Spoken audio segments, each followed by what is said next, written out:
Bonjour, bien-aimé. Moi, c'est le frère Ouedraogo Wendenda Bernard. J'aimerais m'entretenir avec vous aujourd'hui à travers cette chaîne créée pour l'enseignement et pour l'intercession. Prier pour les malades et ceux qui sont dans des besoins. Donc, nous sommes au tout début. Et nous allons méditer un verset biblique et prier ensemble. Quelle que soit votre situation ou votre besoin, et le Seigneur Jésus-Christ peut résoudre cela pour vous. Car rien ne lui est impossible.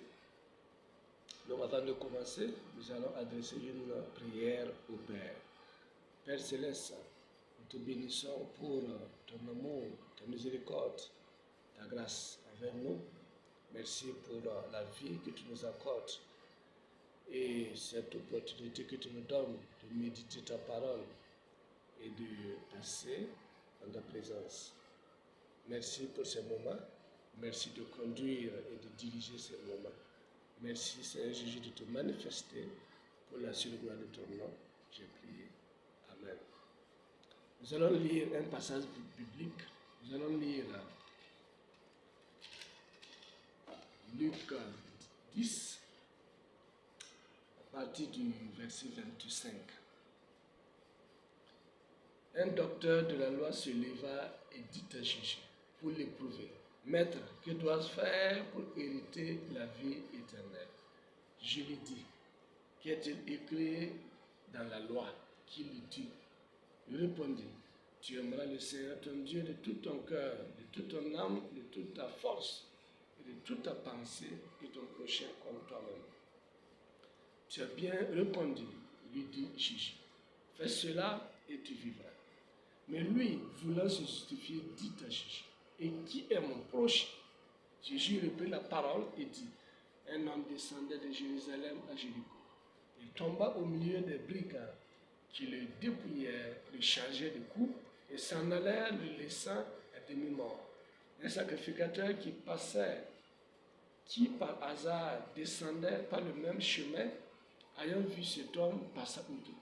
Un lévite qui arriva aussi dans ce lieu, l'ayant vu, passa outre.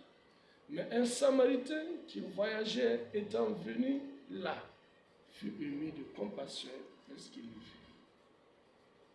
Il s'approcha et banda ses plaies, en y versant de l'huile et du vin.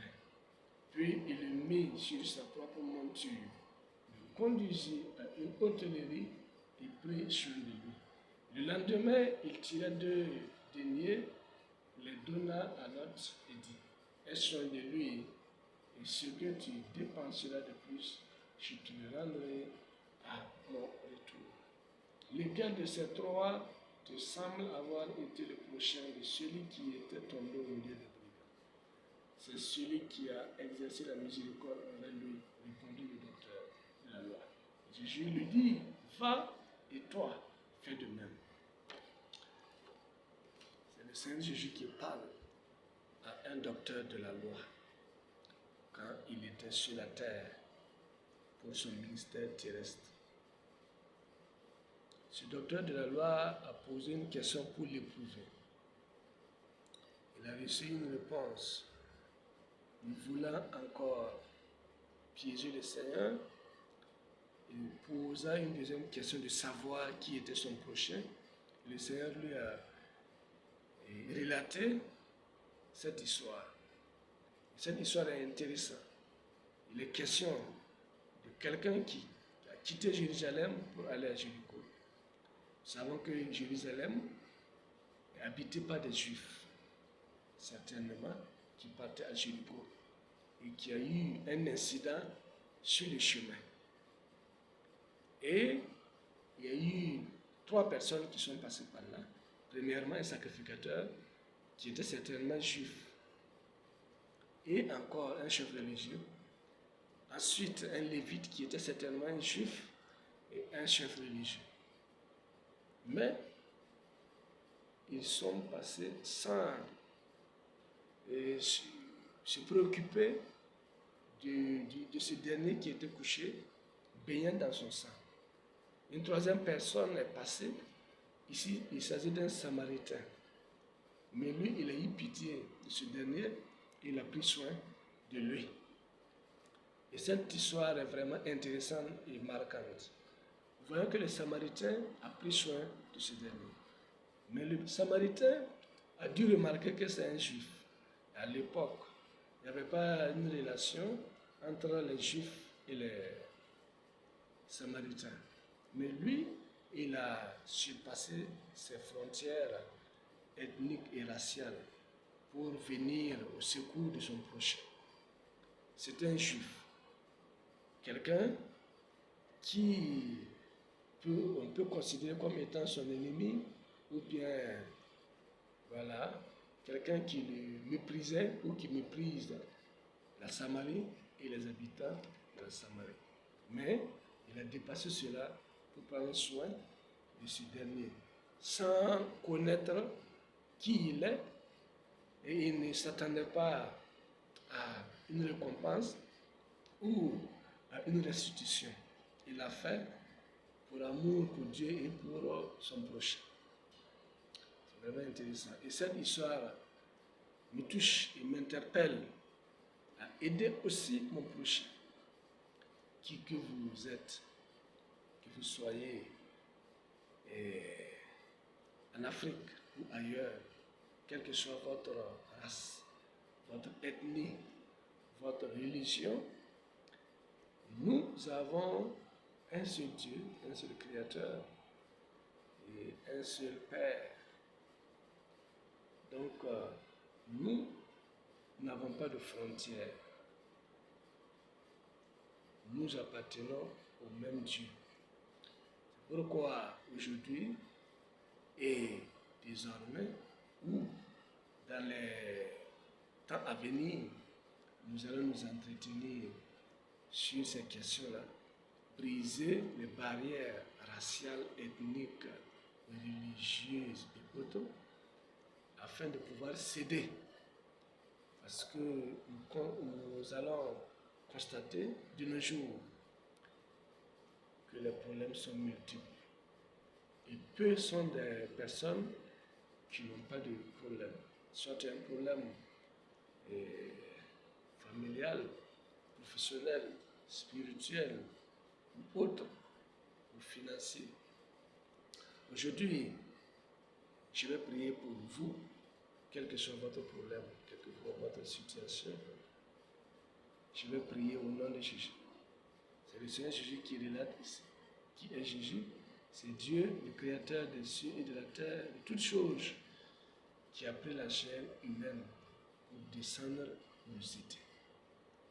Pour descendre, Dieu est descendu sur la terre pour expérimenter la vie humaine. L'esprit, il aide l'homme, mais cette fois-ci, il s'est incarné pour voir ce que l'homme vit. Donc c'est Jésus. Il a vécu sur la terre 33 ans. Après cela, il est allé au ciel. Mais il agit toujours. Et c'est à travers son nom que je vais prier pour vous. Et il est venu non seulement pour cela, mais pour notre salut, pour nous sauver de nos péchés, de l'enfer. Voilà, pour nous restaurer. Voilà. Et prochainement, nous allons aller en profondeur sur cette question. Je vais prier pour vous. Vous allez toucher, si vous êtes malade, vous allez toucher la partie qui fait mal. Et si vous avez autre problème, vous allez, je vais prier pour cela. Le Seigneur sait tout, il va vous guérir et il va solutionner votre problème. Père Père Céleste, je viens à toi dans le nom précieux de notre Seigneur Jésus-Christ. Je prie pour le frère ou la sœur qui me suit présentement. Tu as un problème que tu connais. Tu le connais, tu connais l'origine de ce problème et tu as la solution. Tu as été sur la terre, Seigneur Jésus, tu as guéri les malades, tu as ressuscité les morts. Et la parole de Dieu nous dit dans Hébreux 13, 8, Jésus-Christ est le même hier, aujourd'hui, éternellement. Aujourd'hui, tu continues de guérir, tu continues de délivrer, tu continues d'intervenir, tu continues d'opérer des miracles. Je prie de guérir ce frère. Je prie de guérir cette soeur. Quelle que soit la maladie, qu'il reçoive la guérison maintenant au nom puissant de Jésus. Quelle que soit la situation, que la situation se règle maintenant au nom puissant de Jésus. Si c'est un problème familial, c'est un problème professionnel, c'est un problème financier, si c'est un problème particulier, ma prière est que tu glorifies ton nom dans sa vie et que tu manifestes ta puissance dans sa vie afin que ce problème soit réglé pour la seule gloire de ton nom. Merci Père pour ce que tu le fais. Au nom puissant de Jésus, j'ai prié. Amen. Alors, frères et sœurs, nous allons nous arrêter là. Après votre guérison, après votre succès, ou après le règlement de votre problème, si vous voulez plus d'informations, ou si vous voulez suivre Jésus, vous pouvez nous contacter à travers mon email ou chercher une église évangélique du plus proche pour trouver un pasteur qui va vous conduire à recevoir Jésus-Christ, qui va encore vous faire du bien. Demeurez bénis au nom puissant de Jésus.